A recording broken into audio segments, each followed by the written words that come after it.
Hey, Jackson. Thanks. Hey, Zane. Hey, Dre. So freaking bright. And humid. Yeah. Tell me.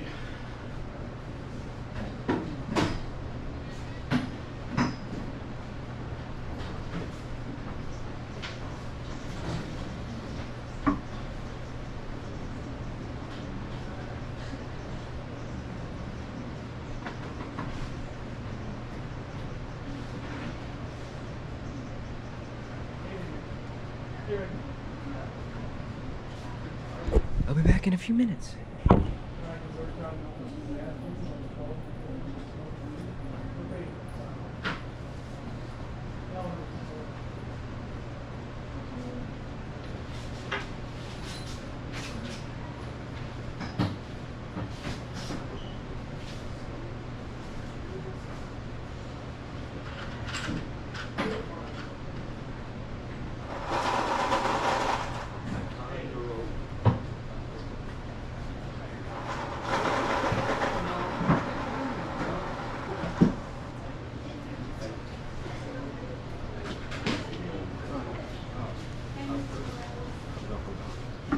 Girl harping alcohol.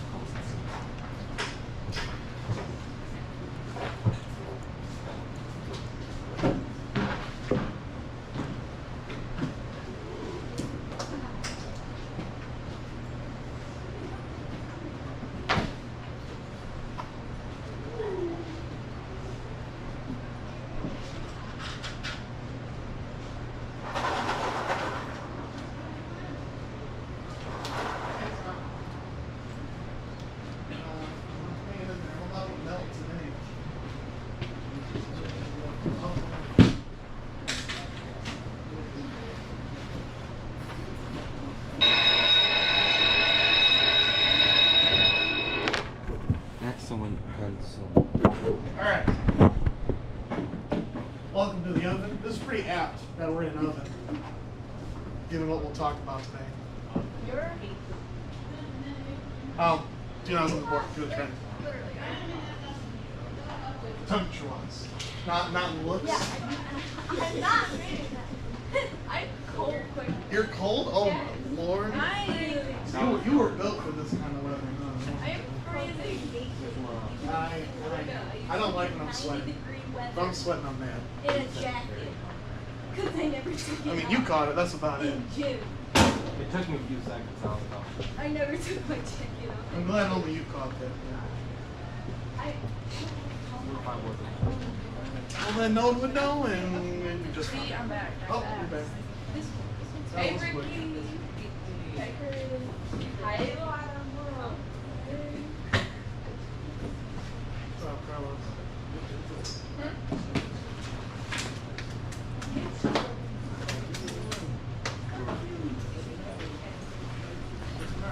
Yo.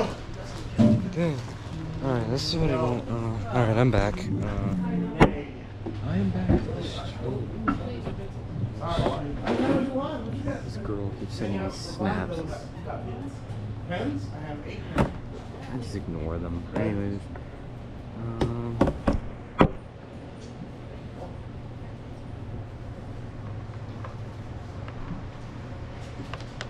Finding a geocache. Let me see what geocaches are near here. Oh my goodness, there's 3 mystery caches on the track field. Mason Street.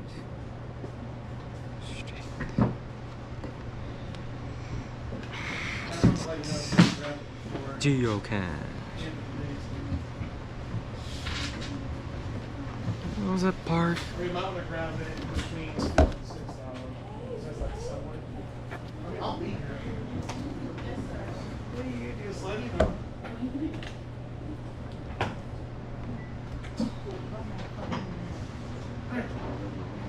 Oh, 2 more minutes. We'll do now.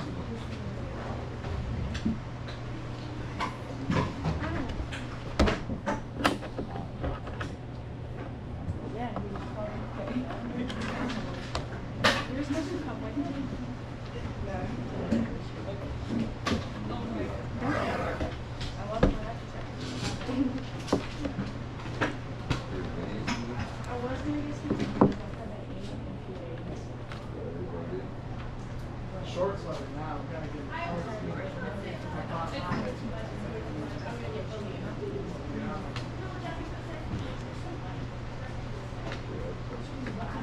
Subscribe. Blow my channel up. Please. Give me 1,000,000 subscribers.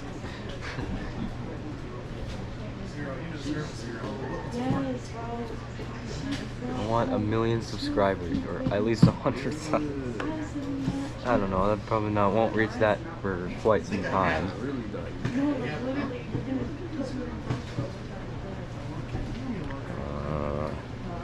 Super Size Me. I watched this movie last year and the year before in health class.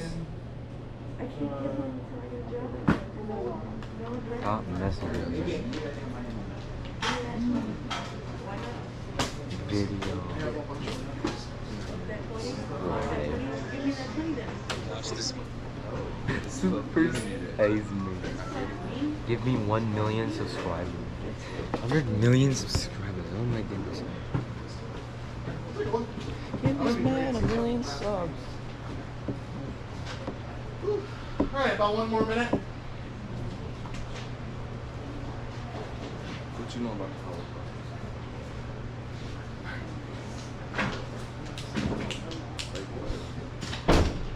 The oven's got to cook, I guess. The windows are open, my good man. They are. But they're not open all the way. They are open all the way as far as I can. Great. Apparently that's like a safety and fire hazard. Oh. The windows in Mr. Justin's room open a lot further than that. They like open way out there. Probably because we're on the second floor. Yeah, that's true. I was thinking that. About 30 seconds. 29, 28, 27.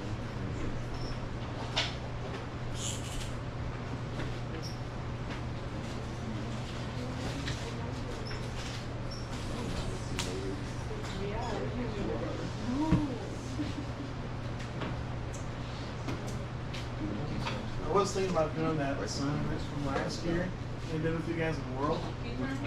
Which one? Remember the one where it was the slides and we had to like fill in the blanks for the slides? I think so, but not For the Holocaust? I think so, but I'm not totally sure.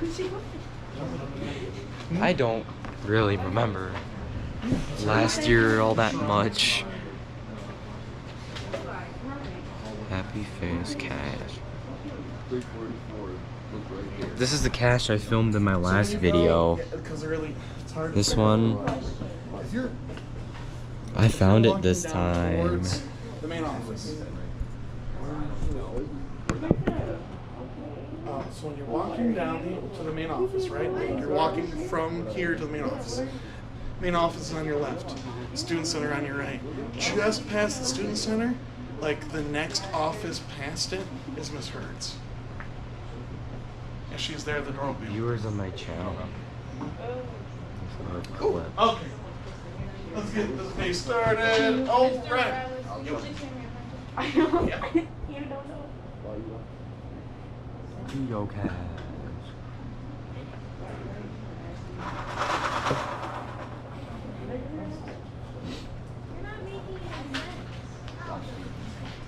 Alright, so I need eyes and ears on me in 3. I need voices off. 2. Cell phones face down for a second. You should have a notebook out. 1 and 0. So, coming into today, I hope you have some kind of background knowledge, but I want to know to what extent. What do you know about the Holocaust coming into the class today? Give me something. Wasn't it 6 million Jews that died? Yep. Were killed? 6. Well, yeah, it's like Jewish people and others. 6 million Jewish people. Oh, I hate this. Despise it. Very fiber of mine. Dang, I despise it. Oh. I'm stupid. Threw the marker away. Yeah. Freaking trash.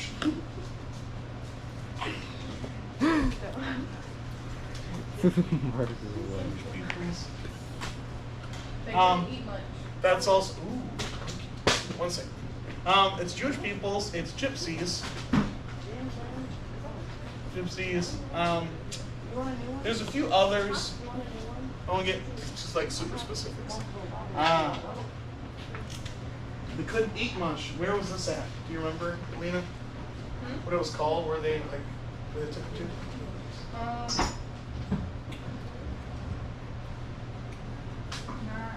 It was like a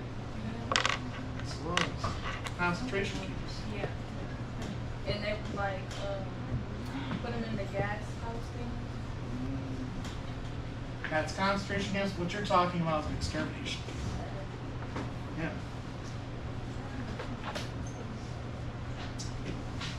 All right. So extermination camp. Those are gas chambers. Concentration camp. You're talking about like little fed, overworked. All right. Anything else? Wasn't there also areas called ghettos? Or is That was before the true Holocaust itself. Like when you're putting them in the camps. Before that, yes, they're putting them into ghettos. I'll put that on your hemisphere. Because we think of ghettos as like how they are in the U.S. Like yeah, but ghettos in this time were more like forced. I read this book and it was called like I forgot what it was called. Serious in a city for Jewish people. But it was this book and it was like about Holocaust. Yeah, you know your stuff. I mean, read it and then we watched it. Yeah. And like it was like dead kids was thrown around. It was crazy. I was like, Okay. Oh yeah, it's great. He's smiling. What's that? Crazy. Oh, you can hold on to it for a second. I'll grab it. Anything else?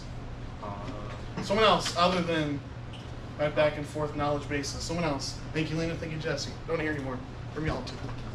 I want to hear. Say that again.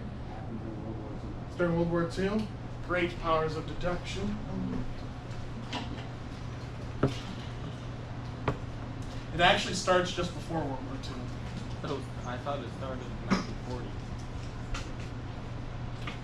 1940. The camps themselves are.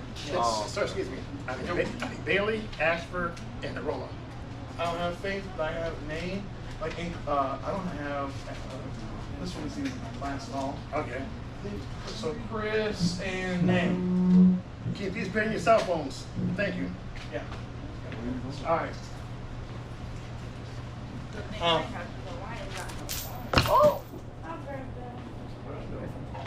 All right. All right. DJ Counselor? Anything else? No? That's okay. wait.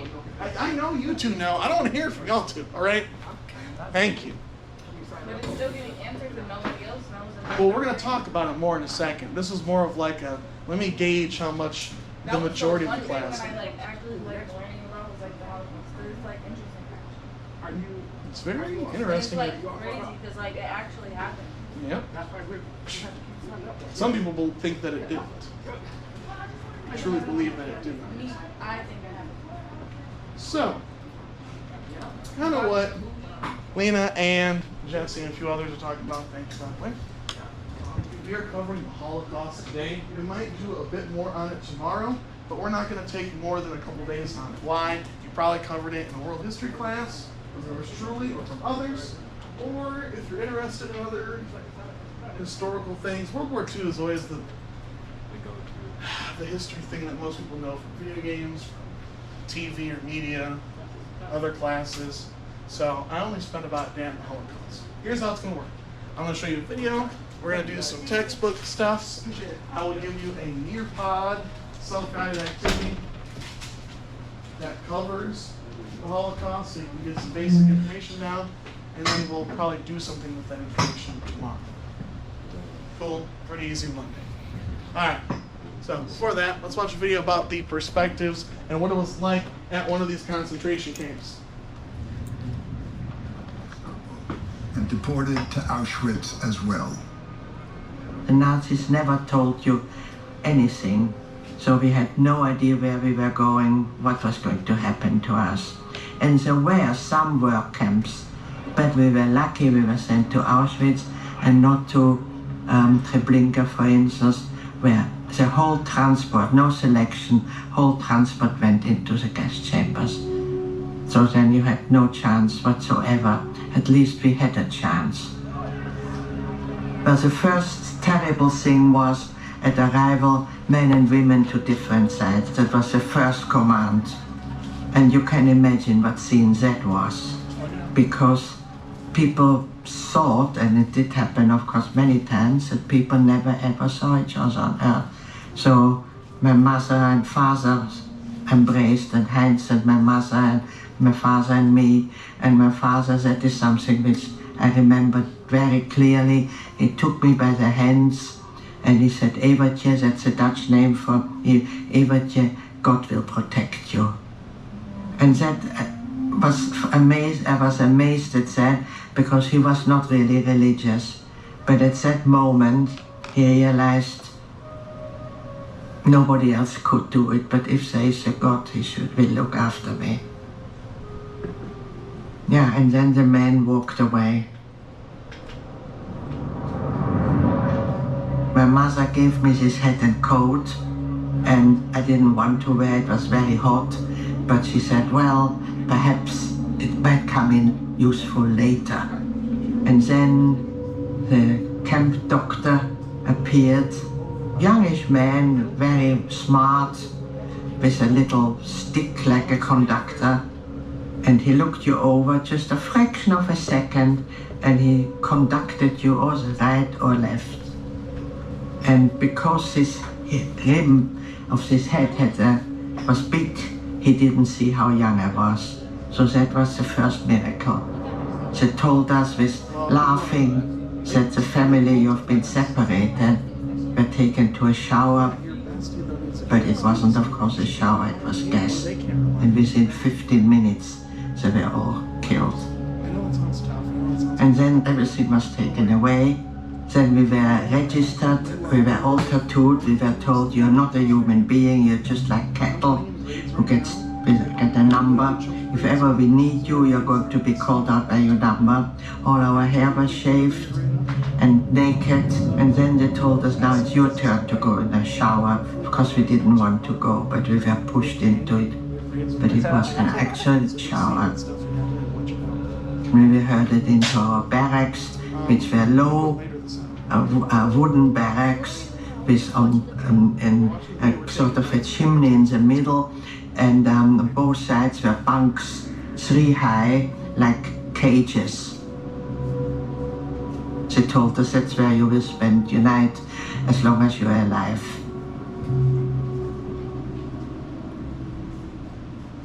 In late October, John Paley received another horrific report from Switzerland. It contained first-hand testimony from 3 men who had managed to escape from Auschwitz, and provided meticulous details of what they had seen there. The board seized upon this. Now we had the eyewitness accounts.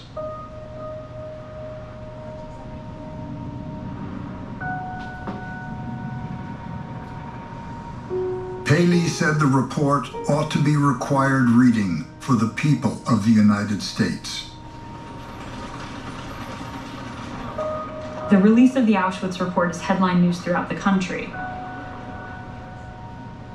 These news reports explaining to the American people what Auschwitz was and what happened there are followed up by op-eds, by columns about Auschwitz and what America has to do in the wake of all of this information. And the fact that it's released by the War Refugee Board. It's not being released by a Jewish organization. It's not being released. Rabbi Stephen Wise says it's coming from a governmental source. Why does it matter that the historian here is talking about how it makes a big difference that the government and someone else is talking about the Holocaust and not just a Jewish person? Why does that matter? Should it? Say it again? I was saying, why does it matter that, like, you said it was a big deal that someone or what was going on in parts of the Nazi Germany? Yeah, it's all believe a Jewish person if they were saying it's not as powerful when someone could be exaggerating that information. Well, someone else, especially a governmental organization, says, hey, we have proof of what is happening in Germany, in Poland, in Austria, and this is what's happening to people, all because of their faith, or their religion, or ethnicity. Right? That's where the impact comes in, because people start to realize this is a big deal. This is more than just like a small thing happening in one country. It's much harder to dismiss it. There's a poll in late 1944, and the question is asked, do you believe that Germans are murdering Jews in concentration camps? It runs in the Washington Post. 76% of Americans by that time believe that it's happening, but then they're asked the numbers. How many Jews do you think have been killed? And Americans cannot grasp the scale and the scope of the crime. It's only 1 in 5 Americans believe that it's more than 1 million Jews who have been murdered. And by that point, it's more than 5 million. Overall, it's just over 6 million Jewish people, gypsies, people that they deem to be like of a different sexuality other than like heterosexuality, so people that are gay, elderly people, mentally and physically handicapped people, people that do not follow the Nazi party, anyone that's an enemy, that they view as an enemy of the state, goes to concentration camps and to extermination camps. Let's talk a bit more about what those are. So you should have a textbook in front of you. You should be on page 344. I want to move quickly through this because there's only 2 key terms and 1 primary source I want to read with y'all. So let's go over these definitions. Which one's first? All right, concentration camp. Natalie, please read the definition. In a concentration camp, it's more like a work camp. You are barely fed anything, and you are overworked. Here's an example. In most concentration camps, you are given a piece of bread or a bowl of soup for the entire day. Just one meal. That's it. Nothing more, nothing less. And then they would give it to you, you would be worked like a dog for the entire day. People can't survive on that kind of work to meal ratio. Right? That's not how that works. There isn't enough vitamins and minerals and things to keep you going and a literal chunk of bread.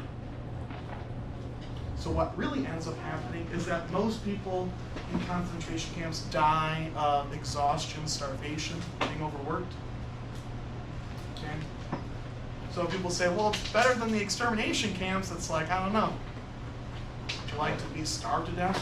When a lot of the photos of the Holocaust that we have come from after the end of World War II, we've liberated the camps. And I will read a testimony of that in just a minute to kind of add on to it. Let's do extermination camp though. May, can you read that one for me? Yeah. Extermination camp, that's on 347. A camp where men and women and children were sent to be executed.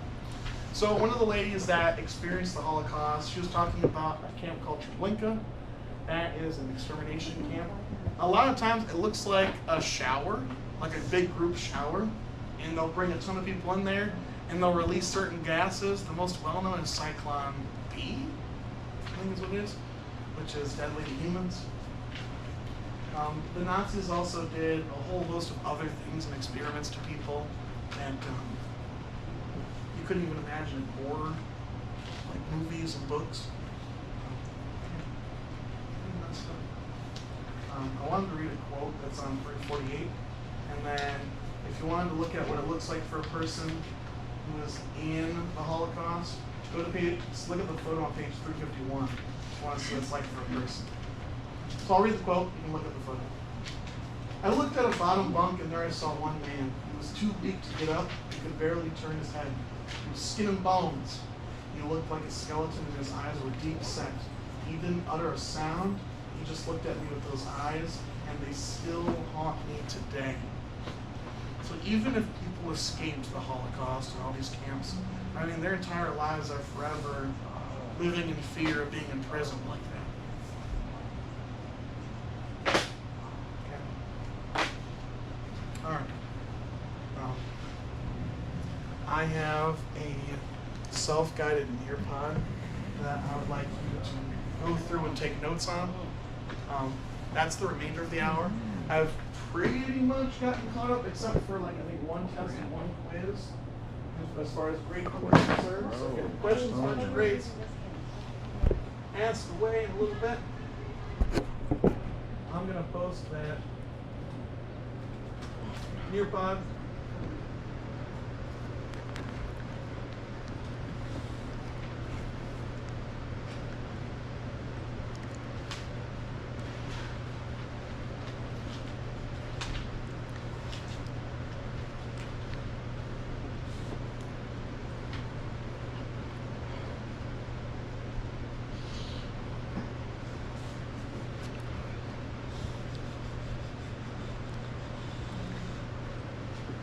Just posted it. So, you can grab a Chromebook, you can use your phone.